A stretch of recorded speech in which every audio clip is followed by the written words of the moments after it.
welcome back to the Éirevision podcast. I am so excited today, Lou here.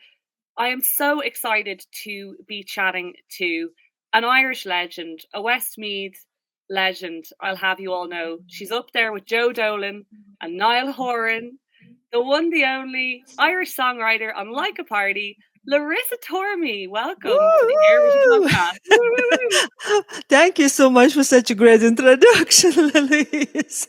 I feel already Listen, better myself. well, we had a good chat before we hit record, about the Westmeath legends. I mean, you mentioned a few of them. You're definitely up there now. You know, you've got a Eurovision entry for Ireland. Yeah. Oh my God. I still can't believe that this has happened, actually. It's Yeah. crazy. It's We have crazy. And I put Westmeath and my little town Kilbeggan on the map because Kilbeggan mentioned in nearly every newspaper. So people are joking I should have a plaque in Kilbeggan with my name on it. Am I right in thinking you released a song recently about Kilbeggan? Yeah, that's right. Just before the Eurovision final, because I actually thought about it for ages, Louis. And like it's very popular in every town in Ireland to have a little song about this town and that town. But there is no song about Kilbeggan, never was. So I was kind of thinking for a while. And then I wrote the song and it was so traditional Irish. I sang it. I said, oh my God, no, that's not me. It sounds actually like song I already heard, too traditional, and I wanted to give it up. And then I said one morning, listen, I just sit down and just kind of channel myself how I feel about all of this little town where I landed 25 years ago, and how well I feel in here, how nice people to me. And that's how I wrote this song. And I recorded the video in Kilbeggan Distillery. There were so nice premises, lovely in here. And yeah, well, I become a Kilbeggan legend that time. Anyway, I didn't know I'm heading further now.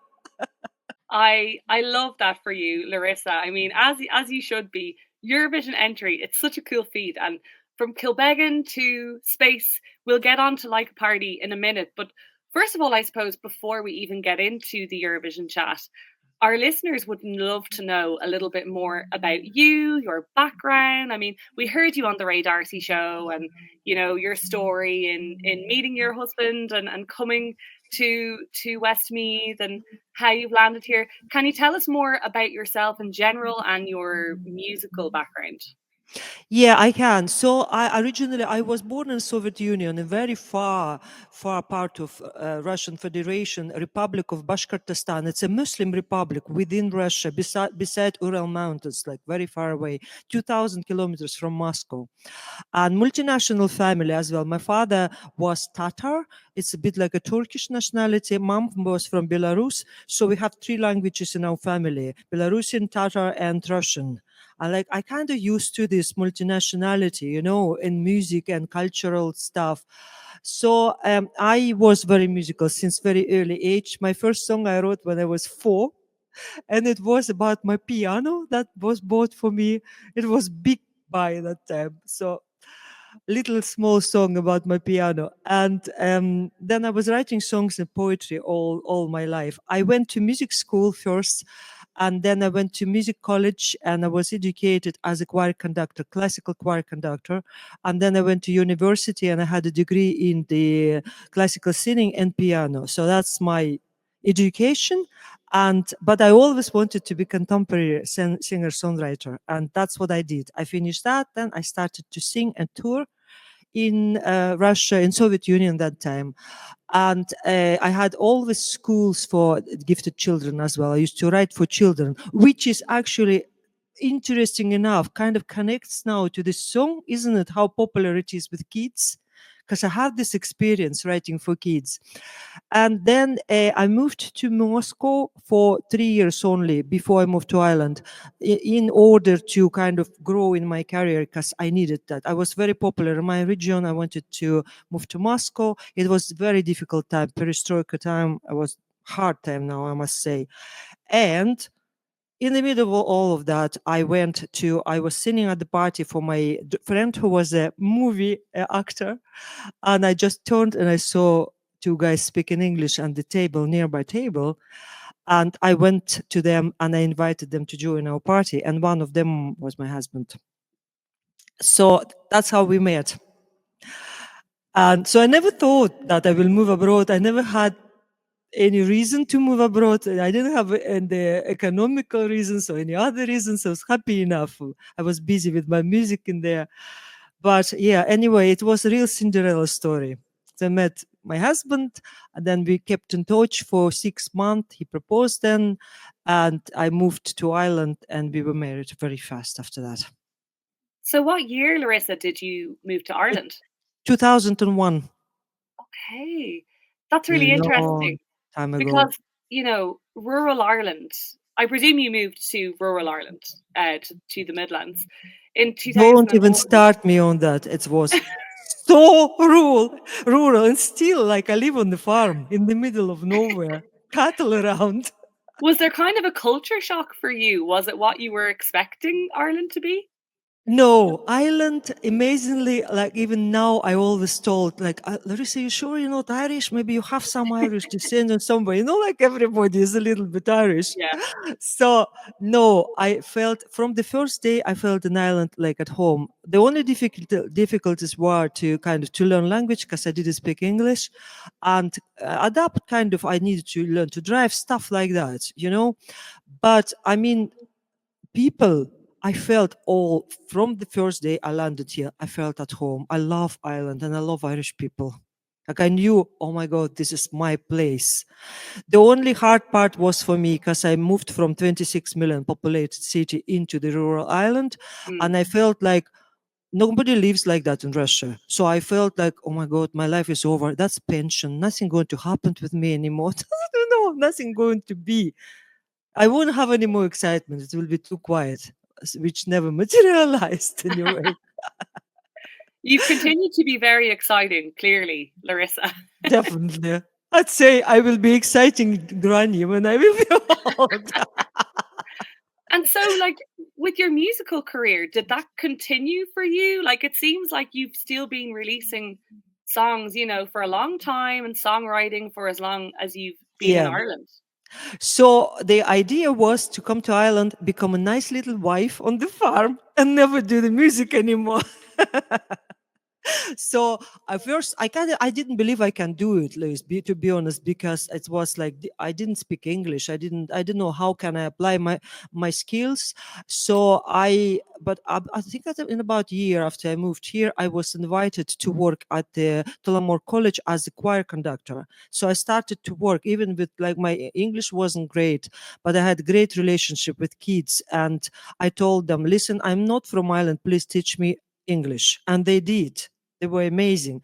So I worked in there for a while. Then I moved to, because I had a classical education, it was easy for me to sing classical stuff. So I started to sing at weddings.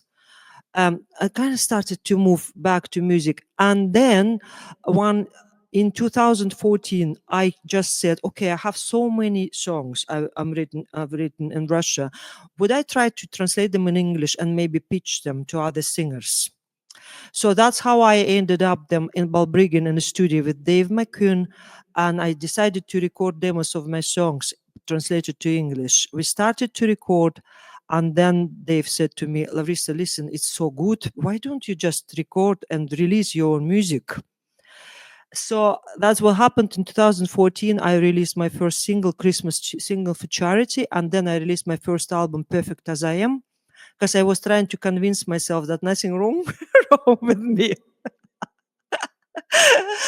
So that was exactly 10 years ago when I started to release stuff. So I just don't want to talk too long about it. I have 5 albums released now, and I continued to write songs for myself. Then I didn't actually write for other people, and I moved for a while into the country and folk music because I live on the farm, and it felt very natural to be part of this community. And even it wasn't really probably 100% me, it's actually really helped me to develop me as a songwriter and singer, because I started to cross over in a lot of different styles as a singer.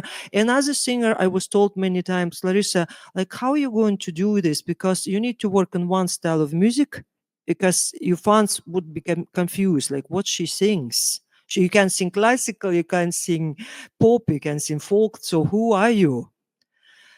Okay, so and then in 2 years ago, a little bit less than 2 years ago, in March 2023, I received a message invitation to join songwriting camp in Spain from British publisher DWB Music. And it was because it was on the sea, I said, sure, I'll go and have a bit of a holiday. I'll try it. I never really took it seriously or anything. That's a very Irish way to view things, Larissa, I have to say. I'll go I and get think some sun. I think I'm really Irish now, anyway.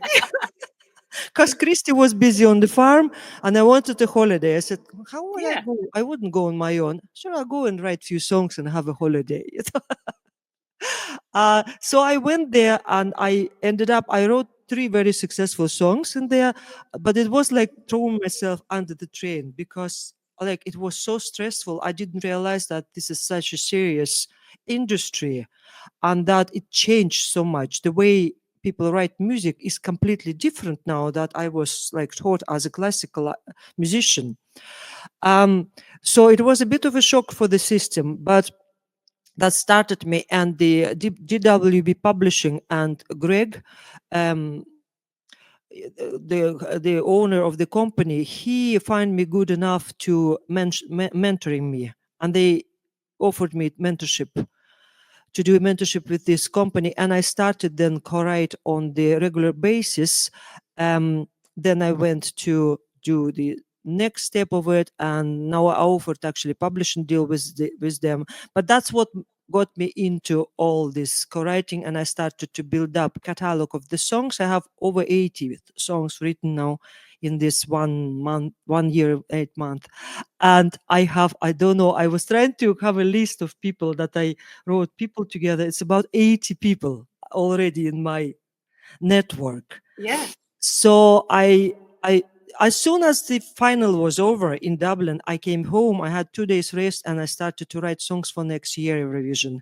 So it's Wow. like it's a full-time, I think it's full-time career now, and it's going to develop more because I really love it. And I can cross over as much as I want because I don't have to write for myself anymore, just for myself. So it's any style of music. Yeah. So you spoke earlier about people saying to you, Larissa, what's your style? What's your sound? But you now are in a position where you can adapt depending who you're writing for. That must feel very freeing for you as an artist.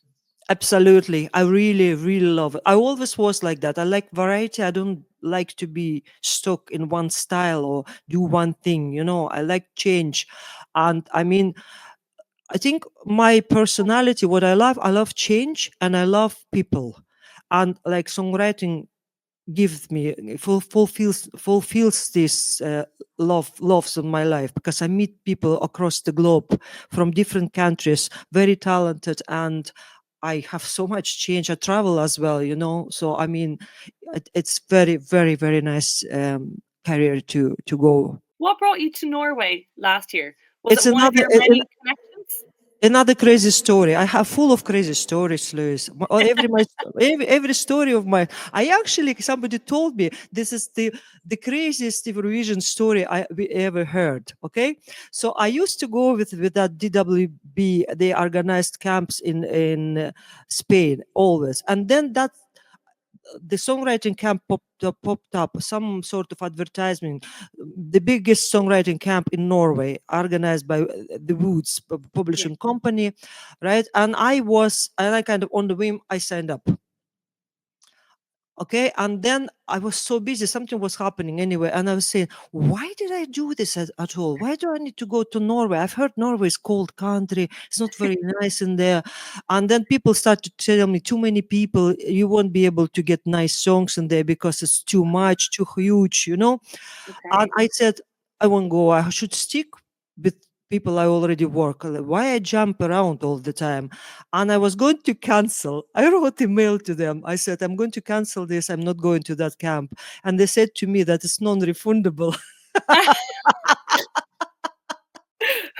That's another Irish trait. We don't waste money. No.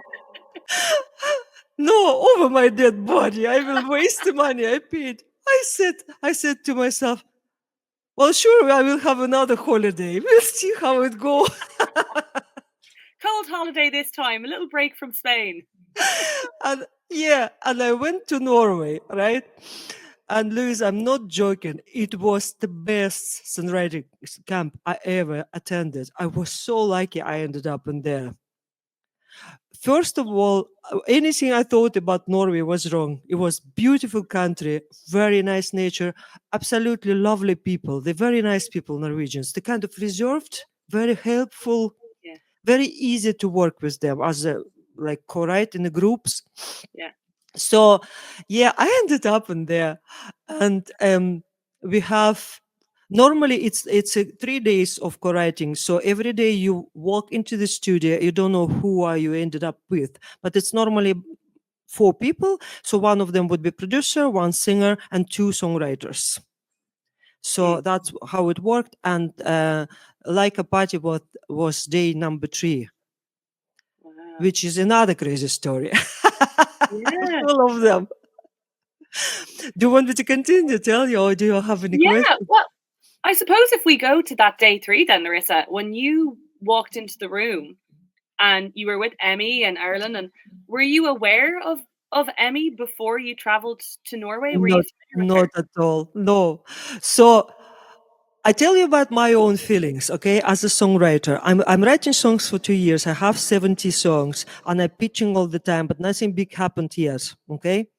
And during that songwriting camp, every evening we have a listening sessions where 10 best songs are played.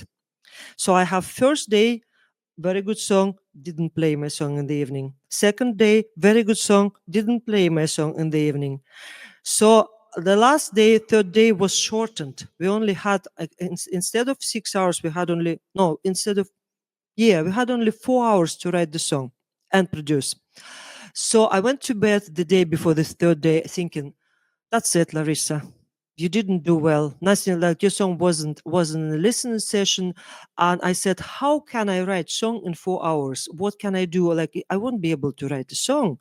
And then I said, if I actually have somebody in the group tomorrow who maybe have somebody already written at some stage, maybe something already will be there that we can move them very fast. Because I'm very good in organizing groups, kind of who does what, and like coordinate to be like a manager nearly. Yeah. So I walking into the room, okay, and I said, hello, I'm Larissa Tormey, I'm from Ireland. Ireland wasn't with us. It was Truls, myself, Hendrik producer, and Emmy. Four people was in. And Truls said to me, he's very polite, very nice guy, Truls, guitar player, like a pop rock sort of fella. And he said to me, Larissa, we have the singer, she's going to sing. I said, all right, I said. And she's like really shy, really, you wouldn't think like she is. I didn't know she was so popular at all. Yeah. And I said, Emmy, I said, uh, think about it. Like you, a singer, do you have any ideas? Maybe you have some song you started, or maybe you want to sing something like that, And she was sitting in front of me, and she said to me, do you know what? We have this tradition in our family where we're doing quizzes once a week with my family. And so we have a quiz last week. And my dad told me about story about this little dog Laika who went to space and she died. And I was thinking, can I write something that she wouldn't die? And then my brother Erland, he said, I have actually a hook, like a party in the sky. Do you think, Larissa, how do you feel about this? She said, right? And the unreality of this story was that from 155 songwriters in that camp was only one person from Soviet Union, me. Yeah. And I just said to her, oh my God, me? That was the story of my childhood. Let's do it. I love that idea. She said, maybe it's a little bit crazy. I said, no, no, no, no, no, no. Let's do that. Let's write this song. And because we clicked so fast, I wrote a melody then for verse, and producer said, "You just go, girls, and write your song, and I'm going to do production." So we went to then Truls, myself, and Emmy, and we wrote song in, I'd say, 45 minutes. It was Wow. ready. And then we came back and production was nearly ready, and Emmy started to sing. And I mean, she amazed me the way she was singing, because I work with a lot of singers and I'm Mm, professional vocal coach. mm, So I don't think I saw anybody that professional. Her discipline, the way she worked, perfectionism. mm, First of all, whole attitude I loved, and secondly, very unusual, unique voice, mm, unusually high, very unusual timbre. She has this crack in her voice, can crack, this one, which in combination with dance music sounds really unusual, amazing. mm. And so I just was sitting there listening to her singing, and I said to myself, "This is special. I think this song can go far."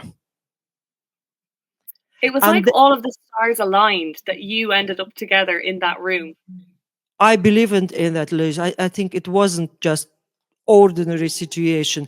And then we had a listening session at the end of my camp, and our song was in the listening session one of the best 10 songs. And we had a huge response from all the songwriters. It was such a big response. I have a picture with Emmy with that, we were hugging one another, that I just was sitting there thinking, I think this song is very special. Something going to happen with this song. I just felt it. Absolutely, yeah. I mean, it's so catchy, isn't it? From the get go, from the first time I heard it, I can never get that bum bum, bada bum bum I bum know. bum bum. Where does that Another come from? The bum bums. boom bombs. It's Emmy's. Emmy Yeah. came up with that. Yeah, but I was going to tell you the story when the final was over at 12 o'clock at night, the late late show. My husband usually, farmers in bed by 10 o'clock, and he's not really interested in music that much now. So, and then I saw his missed call at 12. I said, "Oh my God, I better ring him." So I rang him, and I said to him, "Christy, I can't sleep, so we're going to go now and have a party with the Eurovision fan club." And he said, "You can't sleep. I'm lying here in bed, and all I hear in my head, bum bum, bararam bum bum bum bum bum, bararam bum bum bum bum bum." So I said, if Christy remember this, it's amazing hook. Absolutely. So, you know, you submitted the song. Am I right in thinking you submitted it to Norway as well as Ireland? No. So what happened with this song after that? The song, it was Eurovision, general Eurovision camp, just not Mm, just for Norway, but yeah. MGP had a first priority in listening to the songs. Mm, So, which means they could listen to all the songs, and if they like anything, they could put them on hold and keep them. mm, Okay, so that's what happened, and our song never, like, nothing materialized. It wasn't put on hold. I Maybe they never even listened to it. I'm not sure what happened mm, to that, but nothing happened really in there. Another of my song number 2 was actually on hold in there. mm, It was good song too, but I don't think it was that great, as great as this one. yeah. So I was so disappointed that I said to myself, I mean, I believe this song could do well. And I even wrote a mail to the MGP saying to them, I mean, did you actually hear the song? So I never got any responses. And then I said, well, my personality, Louise, I never give up. I don't give Yeah. up. And I said, no, I'm not going to give up. I'm going to submit it to Ireland. And I used to submit to Irish Eurovision for a few years anyway. As a singer myself, I tried a few times. I know Mm, how difficult it is. And I mm. honestly, I didn't even think it will work, but I said, I'll do it anyway. Sure, you never know, isn't it? Sure, be grand. Be grand, exactly. So you got the call up and you made the final six. You must have been ecstatic. Yes, I was. Oh my God. I mean, living so long in Ireland, Louise, and knowing Irish, how musical this nation is, like every Mm, second person. I remember when professional musician, I moved here, I was amazed that every second person can sing absolutely in tune, yeah. and every second person plays some sort of instrument in Ireland. Like, it's such a musical nation and Mm, full of talent. You have so many talented people. mm, So, I mean, to go through all of these people and to even to be one of the six for me was a big win. I didn't think we will win the whole a lot now, but I was to be part of one of the six. I said as a songwriter, I already felt as a winner anyway. Absolutely. So you went from being a Eurosong writer very quickly to being a Eurovision writer. And I mean, Yeah, I was sat in front of you in the Late Late studio, and you were actually sat beside my Sam because he was working with you guys yeah, that week. And he I was was. turning around as Emmy was winning to kind of say, "Oh my God, like she's doing it." And all I could see was you standing up at the back of the crowd, cheering your heart out, phone out, taking photographs. Was Eurosong surreal for you? How was that? It was. I honestly, if to be honest with you, Liz, can't remember half of the stuff happened during that show.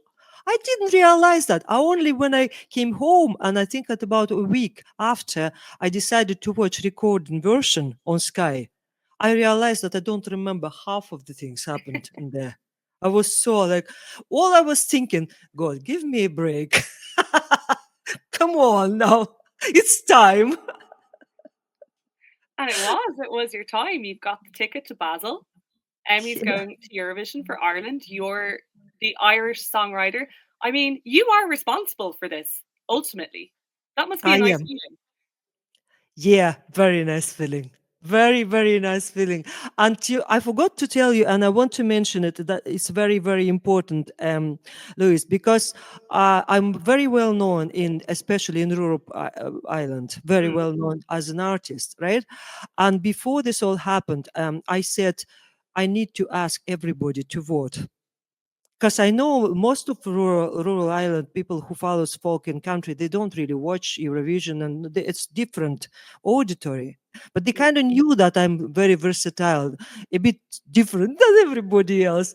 But I asked people everywhere, and I got so many votes because I was there as well. I know that Amy was amazing and Sean is amazing, but it was I know how many votes I actually got, but I won't tell you. But I did as well. So I mean, I'm not only put it in Ireland, but I hope as a person because I love Ireland so much and I have such a good following and friends in here that played some role, part of it as well, part of this success in Ireland. Absolutely. You're a hustler. Like you, so many examples you given, you never give up. You travel to Norway, you travel to Spain. I mean, I think as well as, being married to a farmer, like, like the commitment of running a farm is huge. And I suppose over the years you've probably had to sacrifice a lot, to pursue your dreams, especially when you say arriving here, you didn't think maybe that you would continue in music. No, I didn't. No, I did sacrifice, I must say, because I soon, a part of that I had to adjust and I had to learn language and I had to educate myself actually in finances because I started to work in the family business. Um, so yeah, and then I worked for family business. It's not only farm; we had butcher shops as well. The very big chain of the shops, Tormey Butchers, one of the oldest in Ireland. So I become part of that business. So I was trying to do this, manage two businesses there, and do the music. So it was difficult, and I few times I was thinking to give up, but I just realized at that some stage that I can't. It's part of me. It's in my genes. So if I give up music, it won't be Larissa anymore. That will be somebody else. So whatever happens, I have to continue. And I never really put the big goals in front of me and was thinking, okay, I'll become a big star now and big singer. I just done it. Lots of people were saying to me, oh, I would give up long time ago. How could you do this? I did it because I could not to do it. It's just part of me. Whatever will happen, I will be always doing something in music, write songs or do, and even like just communicate with music people. I love them. I love all this creativity. Yeah, and never give up. I love that. Never give up. No, I What's won't next? give up. Never. And what's next for you then, Larissa? Obviously, Basel is coming up. That's a big thing in the diary. What's coming up for you in the next little while? So, two things I want to mention. First thing, I'm going to Norway. MGP invited me to be Wow. part of the camp writing for MGP Eurovision for next year, for 2026. And I'm Wow. going in a week time. Fantastic. Yeah, Congratulations. really looking forward to that.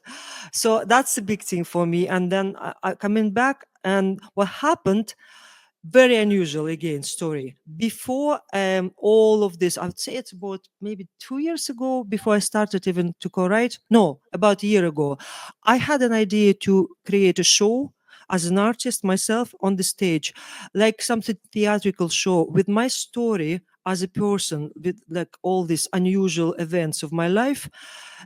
And that I will sing in the middle of every story, and like my music will bring listener throughout my Mm. life story. Okay. And like I thought I had this idea, but it never really materialized. Okay. And then suddenly a week ago, Belvedere House and Gardens in County Westmeath, which run by Westmeath County Council. It's a very nice place. I go there for walks every Sunday, and they have a lovely venue.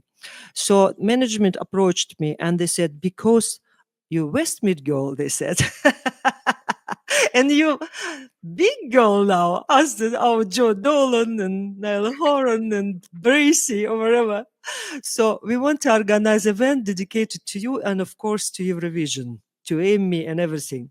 So they're going to host event for me as a event and concert 25th of April before I go to Brazil, anyway, month before that, where it will be in the form of this theatrical show or interview, where they will interview me on the stage.